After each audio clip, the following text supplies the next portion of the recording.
Hola amigos de Contexto, bienvenidos a esta nueva entrega de su programa matutino diario. En esta ocasión tenemos una interesante conversación con el ingeniero Leocadio Lebrón. Leocadio es un antiguo y viejo amigo, las dos cosas, que tiene una amplísima experiencia en el sector de energía y en particular en el sector eléctrico. Leocadio nos conocimos cuando él era funcionario de la Corporación Dominicana de Electricidad. Participamos juntos en el proyecto de aquellas plantas famosas de Sichuan y la otra era Emirates. Sí, y también en estos proyectos de Manzanillo. Ahí iba. Y en otros proyectos como el de Manzanillo y como el que posteriormente terminó llamándose Punta Catalina, que no era ahí que iba. Pero bueno, las cosas de la política a veces distorsionan las cosas. Leocadio es una persona que conoce muy bien el sector eléctrico o el subsector eléctrico, que además es vicesecretario de la Comisión de Energía de la Fuerza del Pueblo. Además, combina de ser un técnico y un político a la vez. Y en el sector eléctrico hay muchas cosas que conversar. Hay muchas cosas nuevas y hay muchos cambios. Comenzando con que se aprobó una ley que disolvió la Corporación Dominicana de Empresas Eléctricas Estatales y se sustituyó esto por un consejo unificado de las EDES. ETED tiene su consejo, es decir, la empresa de transmisión, y la hidroeléctrica también, HID, y ahora se creó una nueva empresa que es la Punta Catalina S.A. Punta Catalina S.A. Entonces, una pregunta que yo me hago, Leocadio. Yo veo, por ejemplo, Italia. El Estado italiano tiene una empresa que se llama Enel, Ente Nacional de Electricidad. Muy buena. Ha estado aquí. Ha estado asesorándonos. En Francia tú tienes EDF, que es la electricidad de Francia. En España, a pesar de que se avanzó mucho en el proceso de privatización, pero tú tienes un eje central que era estatal, después se privatizó, que es Endesa. Es decir, en México está, por ejemplo, en la México CFE, está la Comisión Nacional de Electricidad. Sí. Comisión Federal CFE, de Electricidad. Sí. Entonces, esa idea de que un sistema eléctrico, aún de propiedad estatal, porque aquí la mayoría es de propiedad estatal, aquí hay algunas plantas generadoras privadas, pero digamos una proporción importante de la generación térmica que es privada, pero tú no puedes prescindir de una política coherente a través de no solamente políticas específicas del Ministerio de Energía, sino también de una empresa que ejecute y que coordine las políticas en el sector eléctrico. Correcto. ¿Qué te parece esa nueva adición de eliminar la CDE? Buen día, Julio. Gracias por invitarme aquí al programa. Bueno, sabes que en el 2013, mediante la ley 113, se creó el Ministerio de Energía y Minas de la República Dominicana. De hecho, ocupa el edificio de la CDE. Sí, se estableció en ese edificio. Sí. Y esa ley establecía que todas las instituciones del sector eléctrico iban a estar adscritas al ministerio, incluyendo la CDE, la CDE triple E. Exacto. Entonces, luego el gobierno anterior se puso a construir, vamos a decir, se embarcó en la construcción de la central termoeléctrica Punta Catalina y se creó la ley 142.13 para dar 5 años adicionales a la CDE para que pase a formar parte del Ministerio de Energía y Minas hasta que se concluyera la central Punta Catalina. El fin es que la ley no habla de disolver la CDE, sino de que la CDE iba a estar adscrita al Ministerio de Energía y Minas. Que va a ser dirigida por... Sí, que iba a ser una dependencia del Ministerio de Energía y Minas, como es la Comisión Nacional de Energía, la Superintendencia de Electricidad y todas las instituciones, la Dirección General de Minería, entre otras. Entonces, bueno, este gobierno lo que decidió fue la disolución de la CDE. Respecto a los procesos que han habido de capitalización, de los ejemplos que tú ponías de Italia, de Francia, de México, de que hay una empresa estatal que es la que administra el sector eléctrico. Y hay un Ministerio de Energía. Y un Ministerio de Energía también. Entonces, esas empresas, esas instituciones tienen una combinación de inversiones privadas y de inversiones públicas, tanto en Francia, en México, inclusive Puerto Rico, la Autoridad Eléctrica de Puerto Rico. Por ejemplo. Tienen 2 centrales desde hace mucho tiempo, una gas natural y una carbón, que son privadas. O sea, el tema eléctrico no está tanto en disolver la CDE, que sea público-privado, un tema que la Constitución de la República también establece que el gobierno, el Estado, es el responsable de darle las facilidades a los ciudadanos para que se desarrolle. Entonces, el tema eléctrico es un tema fundamental. Sin electricidad no hay desarrollo.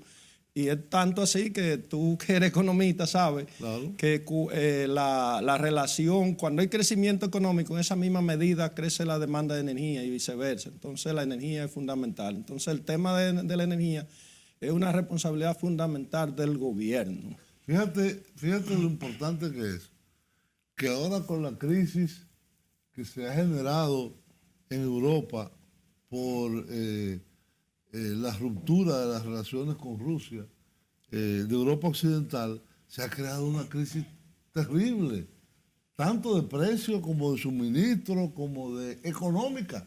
Entonces,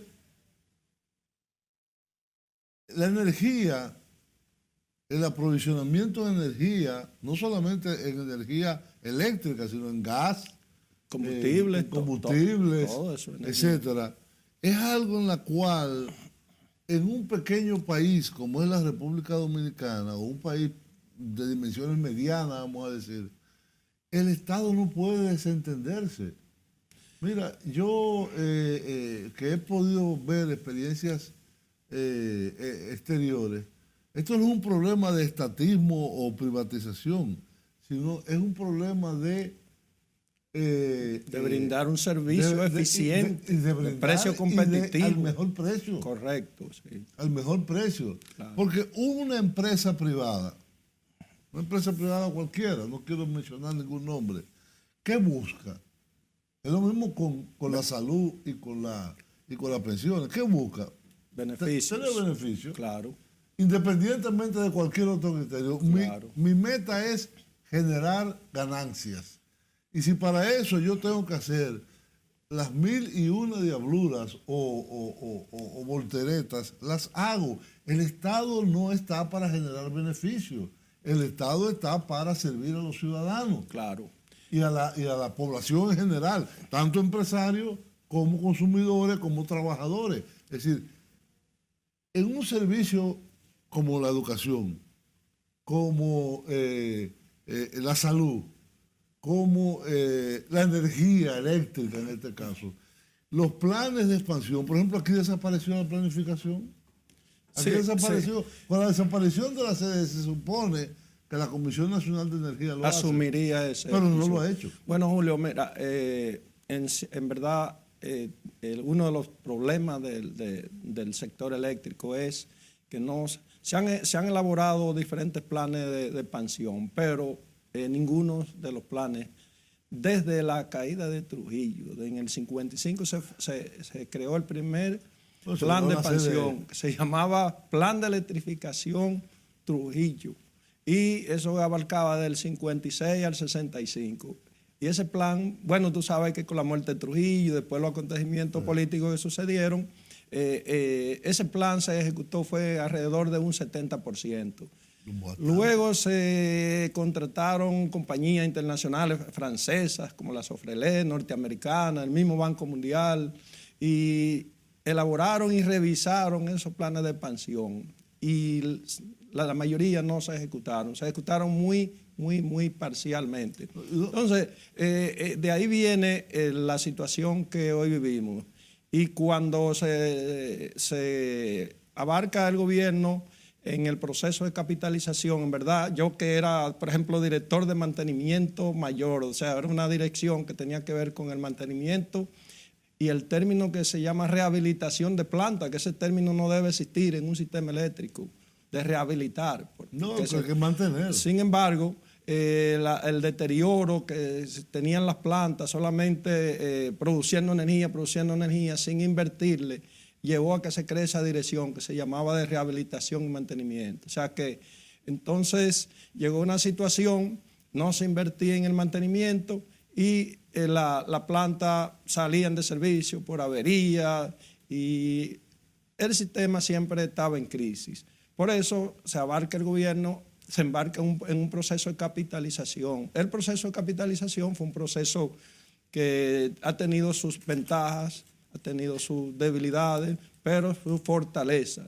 Entonces, hoy en día la generación ha mejorado bastante, e inclusive con la incursión ya en la energía renovable, porque recuerda que cuando estuvimos juntos en la CDE, estuvimos trabajando en la ley 5707 de energía renovable, pero en el 2007, 2008, instalar 1 kilo de energía solar fotovoltaica costaba alrededor de $8,000. Sin embargo, ya eso hoy es otra historia. Por eso se están instalando parques de energía solar en el país. Ya tenemos, allá hay un 6.5, un 7% de la energía que se produce, que es solar. O sea que ya también la energía eólica, cuando se suman la energía eólica y la solar, ya rondamos el 10%. Todavía estamos bajitos, pero vamos... ¿Cómo podría ser una meta realista en, diríamos, 10 años? ¿Llegar a qué? ¿Al 30? Se puede llegar al 30. Inclusive en la ley se establecía al 25, llegar a un 25%, pero ya es posible porque al reducirse el costo de instalación de la energía solar, fue lo que limitó el desarrollo, vamos a decir, entre el 2007 y el 2017, esos 10 años, todavía el costo de instalación era muy elevado. Por ejemplo, en la ley 5707 y su reglamento se estableció que el precio de la energía solar fotovoltaica, el precio base de referencia, eran 52.5 centavos de dólar. En ese tiempo el sistema estaba entre ahora es 10 o 11. 10, 11. O sea, ya ya la energía solar en precio compite con el gas natural y con el carbón. O sea que ya la situación ha cambiado mucho y por eso en estos últimos años se han podido instalar parques de energía solar y seguimos avanzando en ese camino. Y yo creo que sí, que en 10 años podemos llegar a un 30%. Además, ya nosotros como sistema tenemos que ir viendo cómo va el mundo. Tenemos el tema del hidrógeno verde. No, y del cambio climático. Claro, ya por ejemplo Estados Unidos están construyendo plantas considerables para usar hidrógeno. Chile también está embarcada en un proyecto ya de... ¿En qué consiste el hidrógeno? Bueno, el hidrógeno, tú sabes que el hidrógeno es el elemento más abundante, más común en la naturaleza y se ha estado usando siempre. Por ejemplo, las mismas plantas como Punta Catalina y otras, el hidrógeno se usa para mantener a temperatura ambiente el generador que produce la electricidad. Y entonces ya ahora se está usando como combustible. Inclusive ya la misma Toyota ya tiene un camión para sustituir la batería de litio y usar el hidrógeno y también para sustituir los motores diésel. Y asimismo también... Pero el hidrógeno se presenta en estado líquido o es un gas inerte. El hidrógeno se presenta en un estado, tú sabes que hay una combinación que es el H2O, que es el hidrógeno y oxígeno. Entonces se separa el hidrógeno del oxígeno. Sí, del agua. Sí, inclusive, óyeme, en la planta de Santo Domingo, que fue la primera planta que se instaló en la República Dominicana, a la orilla del río Sama, ahí teníamos una planta de producir hidrógeno. Era el hidrógeno que se usaba para enfriar las bobinas de los generadores eléctricos. O sea, y ahora se usa como combustible. Ahora vamos en camino de usarlo como combustible. Y también para usarlo en los vehículos eléctricos, ya en las baterías, para sustituir las de litio. O sea que ya el hidrógeno ya no es futuro, es presente. Entonces nosotros tenemos que ir viendo eso en nuestro sistema y conjuntamente con la energía solar se pueden ya ir haciendo eso híbrido. También se está avanzando en lo que es el almacenamiento. Todavía el almacenamiento cuesta mucho. Por ejemplo, aquí en el sistema eléctrico AES Andrés, AES en Los Minas instalaron un banco de baterías para almacenar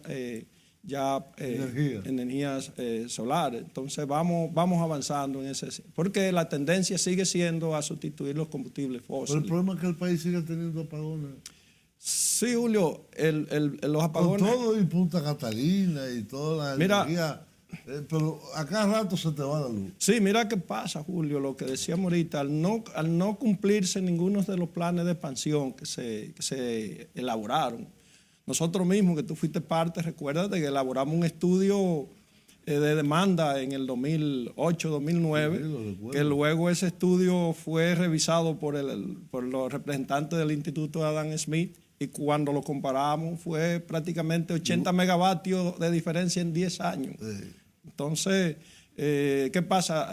Mira, Punta Catalina, como tú decías, que iba a instalarse en Atillo, Asua y Manzanillo, fueron unos proyectos que debieron estar ya operando. Catalina, por ejemplo, en el 2014, cuando inició Catalina, el crecimiento de la demanda en los últimos años es del orden del 5% anual, promedio anual. ¿Eso entonces, qué da? ¿100.000, 200.000? Da 125, 130 megavatios por año. Entonces, ¿qué pasa? Punta Catalina, que entró en servicio en el 2020, porque comenzó la prueba en el 2019, ya cuando se inició el proyecto Punta Catalina, nosotros teníamos de retraso alrededor de 2.000 megavatios. Necesitaba el sistema que teníamos de retraso.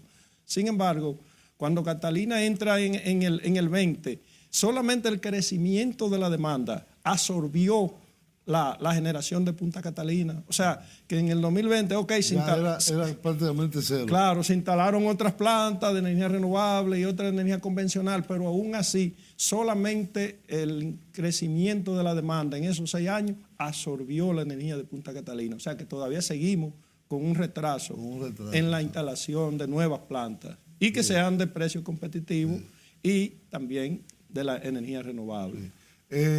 Vamos a hacer una pausa breve y regresamos inmediatamente con el amigo Leocadio Lebrón.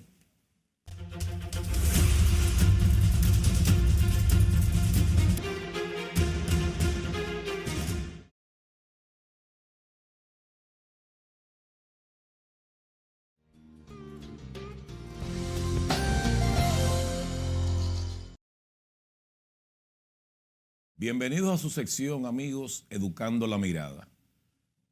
Hoy citaremos una de las pinturas más famosas de la historia del arte universal, la Mona Lisa. Primero, ¿quién es la Mona Lisa? ¿Quién era el personaje? ¿Por qué tanta controversia? ¿Cuál es la magia? Bueno, la Mona Lisa para algunos era Ginebra Benchi, para otros Constanza Dávalos. Algunos han llegado al colmo de decir que era Leonardo mujer, pero definitivamente en la historia y en la historia del arte más, hay que ir a la fuente primaria. Y Giorgio Vasari dice que ella era Madonna Lisa del Giocondo. De ahí abreviando viene Mona Lisa o la Gioconda. 3 elementos son claves en el valor de esta pintura. Primero, la sensación de perspectiva, que es un logro renacentista. En el Renacimiento se logró con la perspectiva cónica, que las cosas que están delante se vean delante, empequeñeciendo el paisaje detrás.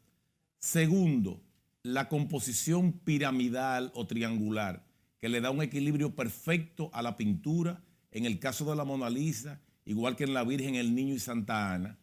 Y en tercer lugar, para mí, lo que más construye la magia es el esfumato. ¿Qué es el esfumato? Es una división infinitesimal de la forma. O sea, la piel de la Mona Lisa o de la Gioconda nos da la sensación de que está como si fuera hecha en vapor, difuminada. Y Leonardo lo logra con veladas, como si él hubiera pintado millones de puntos que solo pueden ser vistos por un microscopio, y eso crea una difuminación. De ahí viene el misterio de aquella sonrisa, una mujer que no tiene cejas y que el paso de la sombra a la luz en su rostro es casi imperceptible.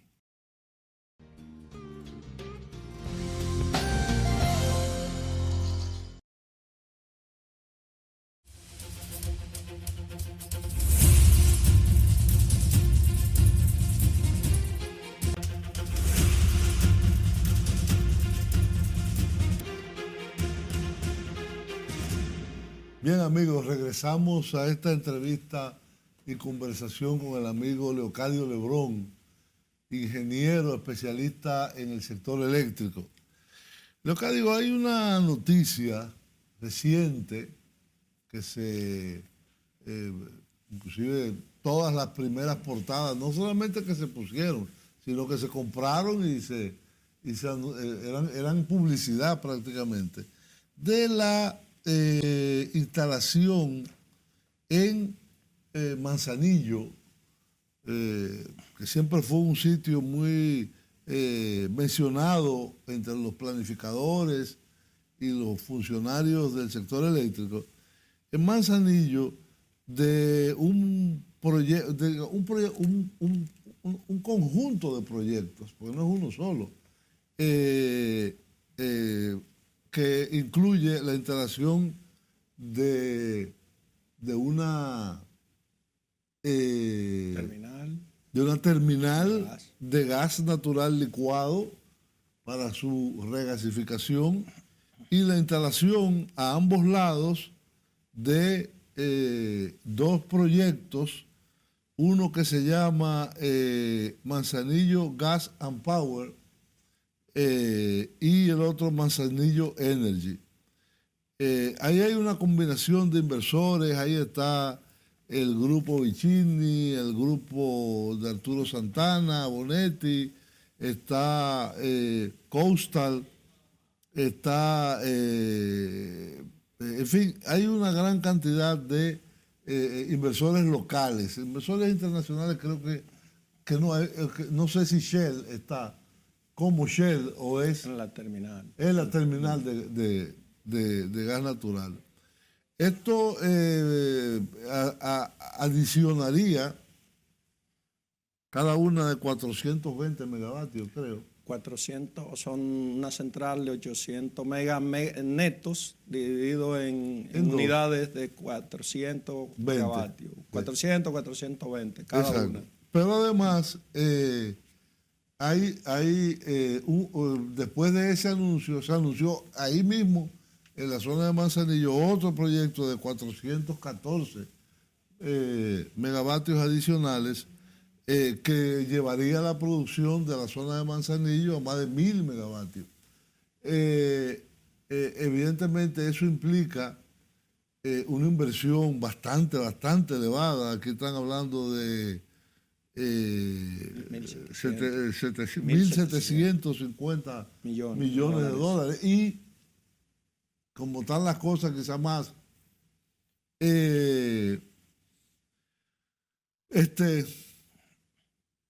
mira, aquí lo dice, Haine Investment Company, Shell Gas and Power Development y Energía de las Américas, Enerla, son los que están en Manzanillo Gas and Power. El Haine Investment Company es la versión privada de Gejaina, del grupo Vicini. Eso debe incluir, que no está incluido, una línea de transmisión de 345 mil voltios. 345 mil voltios, que iría desde Manzanillo por lo menos hasta Santiago. Hasta el Naranjo, en Santiago, que hay una subestación. Una subestación. Y también otras facilidades de distribución para Puerto Plata y la costa norte.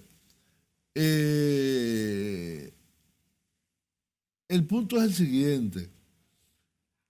Estos son proyectos de inversión privado, completamente, pero que para operar necesitan un contrato de compra y venta de energía. Correcto. Con el Estado. Antes era con la CDE, ahora supongo con las EDES. Con las EDES. Sí, porque el ministerio como ministerio. Claro, pero las EDES son deficitarias. Todas. EDESUR, que es la que menos deficitaria es, EDENORTE, que más o menos igual que EDESUR, y EDESTE, que es un caso sui generis de mal funcionamiento. Entonces, cuando tú tienes dos entes estatales de distribución, de distribución de energía, que son los compradores, con la garantía del Estado, al final va a ser el Ministerio de Hacienda que pagará esos contratos.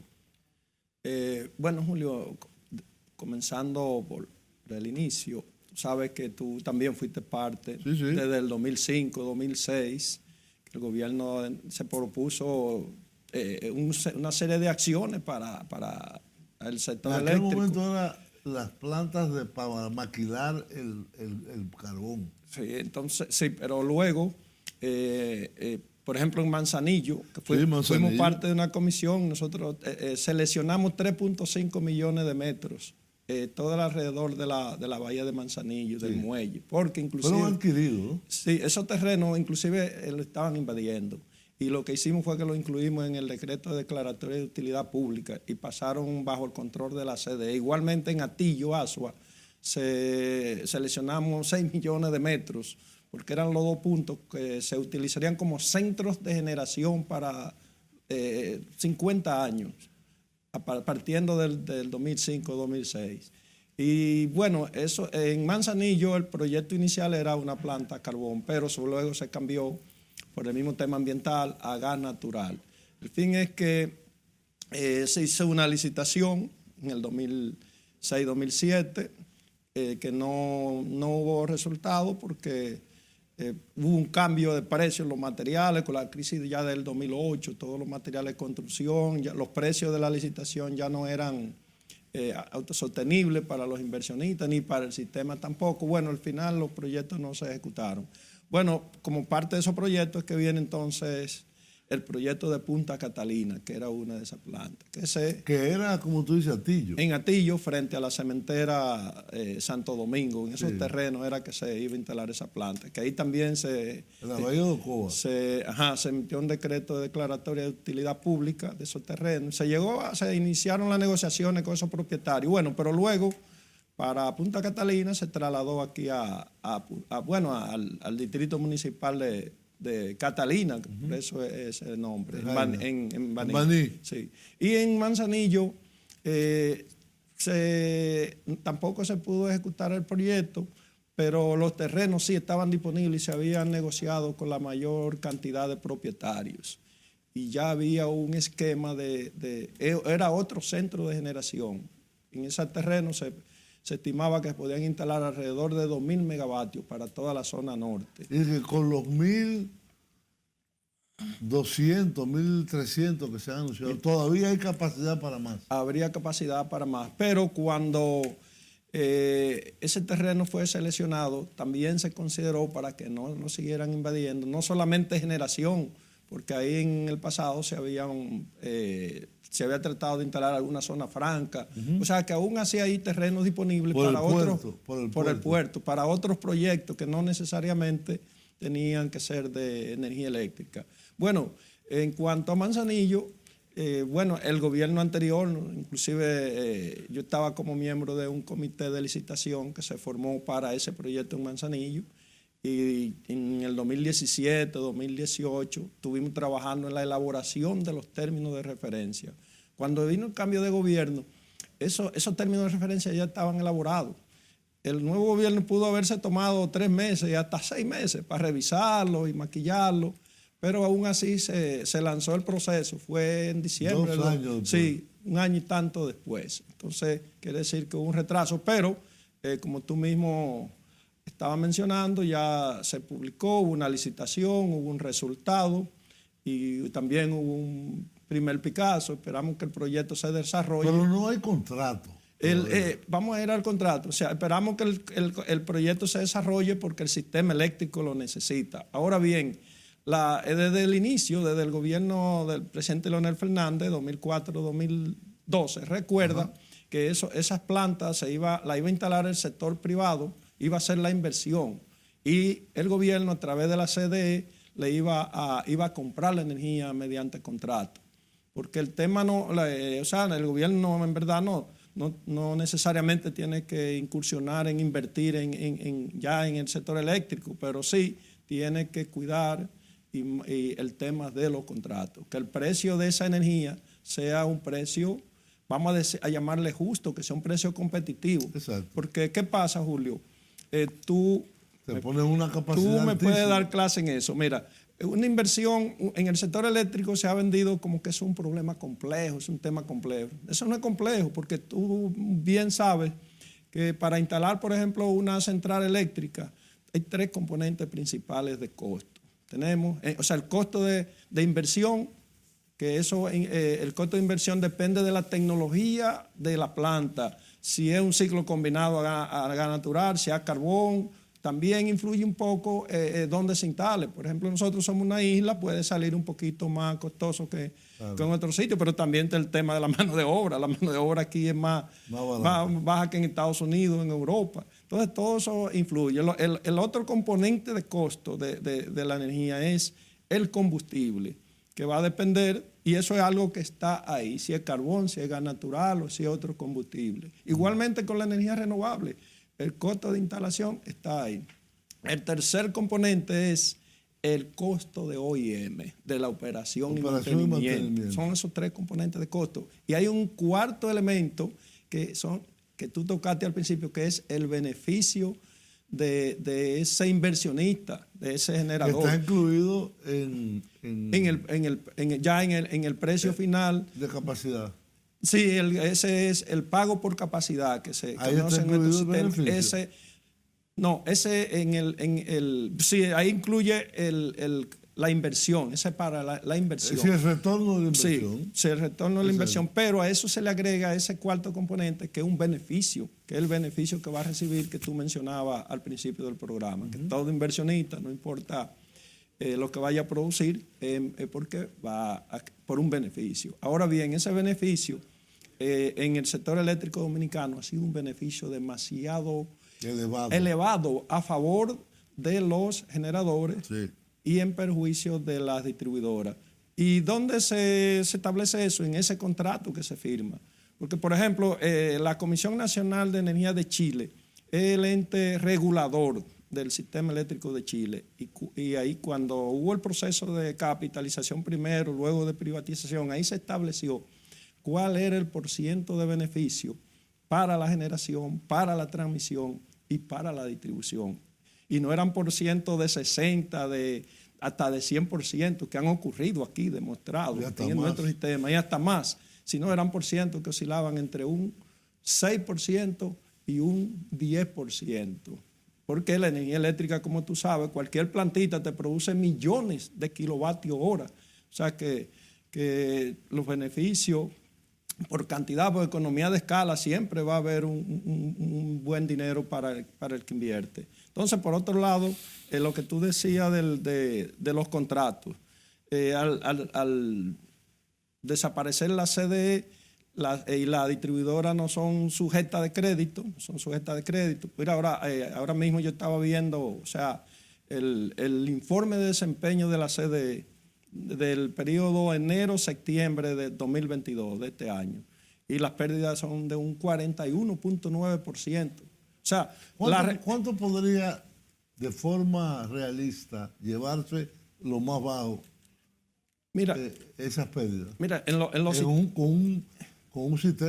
un proyecto de inversión que requieren las sedes. Mira, vamos a hablar a quedarnos cerca del área. En Centroamérica, Sudamérica, las pérdidas de la distribución oscilan entre un 6 y un 6 y un 12%, y en algún caso un 15%. Aquí en nuestro sistema todo lo que se ha estudiado es si las pérdidas se reducen alrededor de un 15%, ya las distribuidoras serían autosostenibles. ¿Ves?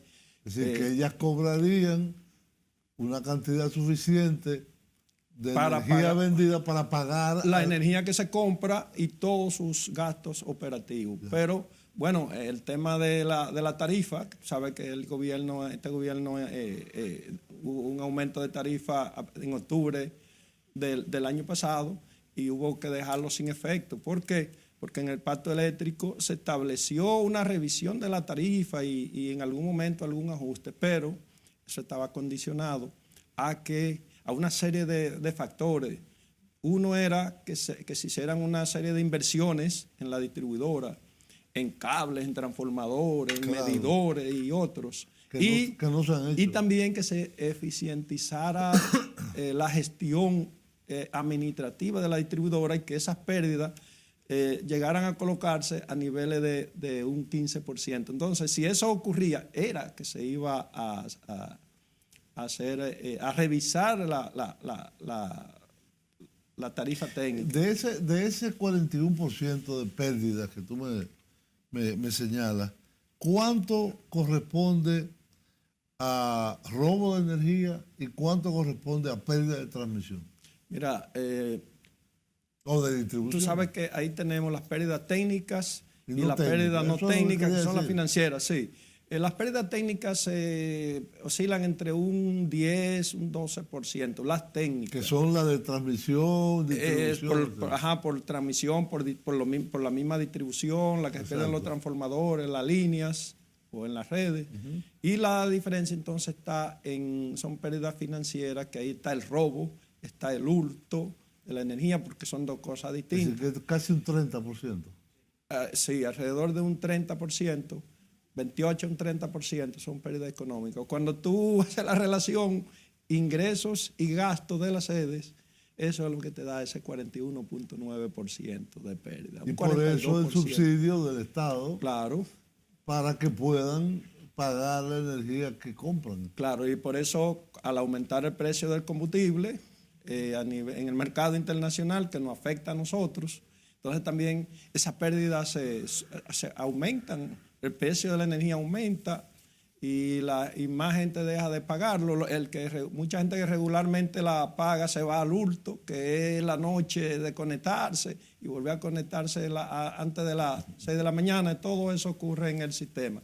Entonces, el tema eléctrico es un tema integral. Tiene que trabajarse paralelo, generación, transmisión y distribución, incluyendo la comercialización. Siempre habrá que verlo así, aunque en la generación estemos mejor, pero tiene que verse así. Tú no haces nada con producir si lo tiras al aire. Y respecto a lo que tú decías para el tema de Manzanillo, que lo dejamos ahí un poquito, es velar. Hasta ahora el gobierno no ha dicho, no ha publicado los contratos de compra y venta con esas empresas. Han firmado, supongo. Bueno, tenemos entendido que están negociando. Entonces, en eso es que nosotros tenemos que estar pendientes, porque mira qué pasa, aquí en contratos anteriores se realizaba un pago por capacidad a una planta con el compromiso de que esa planta tenía que tener una disponibilidad de X%. Sin embargo, esas plantas se iban degradando y ese pago por capacidad se estaba haciendo a plantas que no estaban disponibles. Todas esas cosas hay que revisarlas en el sistema. Bien, Leocadio, tenemos que ir a una última pausa, pero cuando volvamos vamos a hablar un poquito de política. Claro. Bien, volvemos en un momento.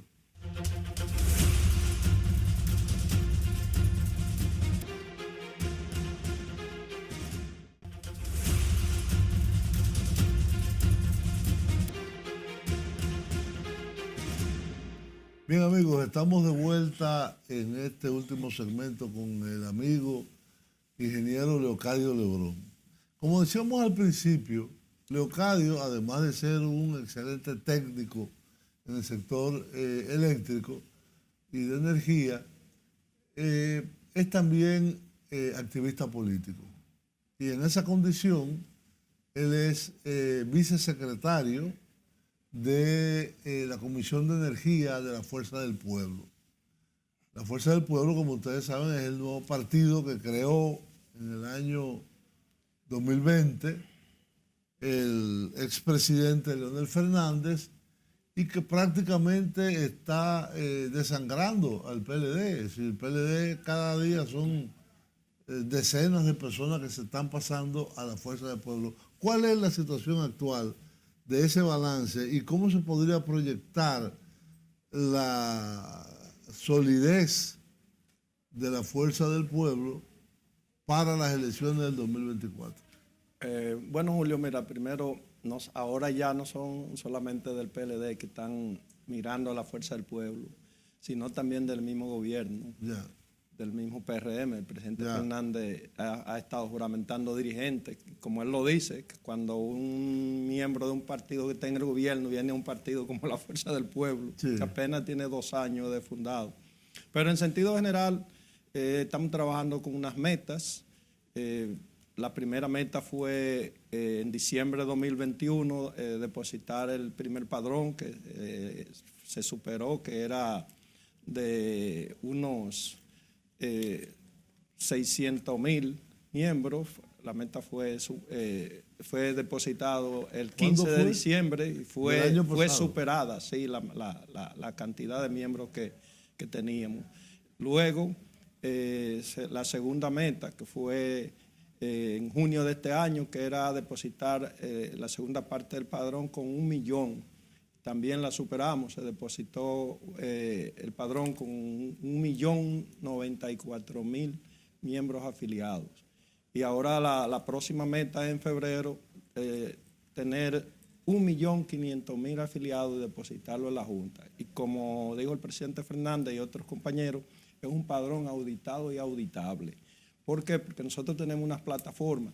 Por ejemplo, Julio, yo puedo tener tus datos, tu cédula, pero yo no te debo afiliar si no es con tu firma y tu consentimiento. Igualmente yo tengo mis hijos y mis hermanas, yo no debo afiliar ni a una hermana ni a un hijo si él o si ella no me autoriza y me firma un formulario de inscripción. Entonces, estamos trabajando en ese sentido. Ahora mismo ya nos estamos acercando a 1.400.000 miembros afiliados con su firma.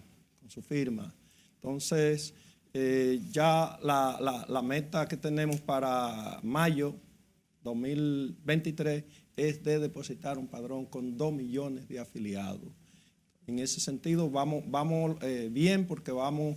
¿Qué implica ser un afiliado? ¿Votar por el partido? No, un afiliado es que tenemos un formulario de afiliación al partido, donde están los datos principales de la persona que va a venir al partido, desde sus datos personales, su profesión, su oficio, su dirección, todo eso.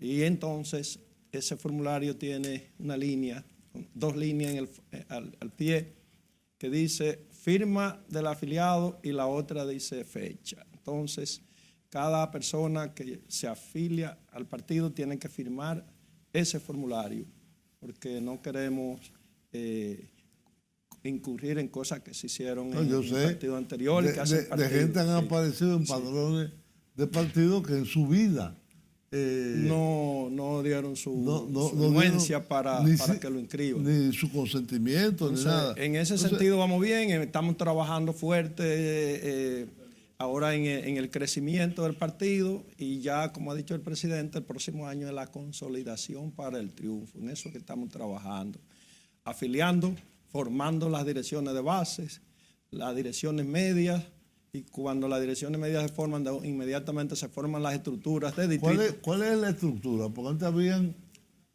comités de base, intermedios. En la Fuerza del Pueblo cambió el término de comité por dirección.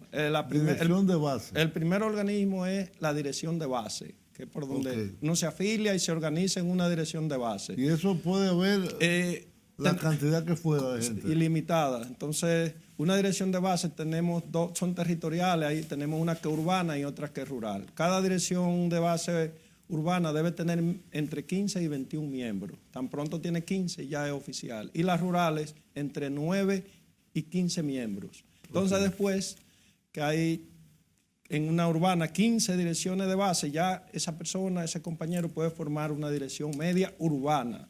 Si tiene 9 direcciones de base rurales, puede formar, o 7 direcciones de bases rurales, puede formar una dirección media rural. Y esa es entonces la dirección media. Sí, luego, cuando ya se tienen un número suficiente de direcciones medias en un territorio, se forman lo que se llaman las direcciones de distritos municipales, de municipios y provinciales. Entonces, sigue la dirección central a la cual nosotros pertenecemos y la dirección política, que es el organismo que tiene que ver con todo lo que es la política del partido. Entonces, todo el mundo sabe quién es Leonel Fernández, que fue 3 veces presidente, que fue electo en las 3 ocasiones en la boleta de su antiguo partido, el PLD. Sabemos de lo que se hizo y lo que no se hizo en esos gobiernos, de la modernización que se logró en muchos aspectos de la vida nacional. Ahora bien, ¿cuál sería, en términos generales, si es que tú tienes conocimiento, un eventual nuevo gobierno del doctor Fernández?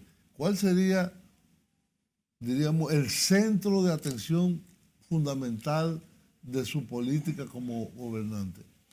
Claro, en el gobierno hubo más altas que bajas. Claro. El mismo presidente se mantiene estudiando y nos mantiene a nosotros también capacitándonos.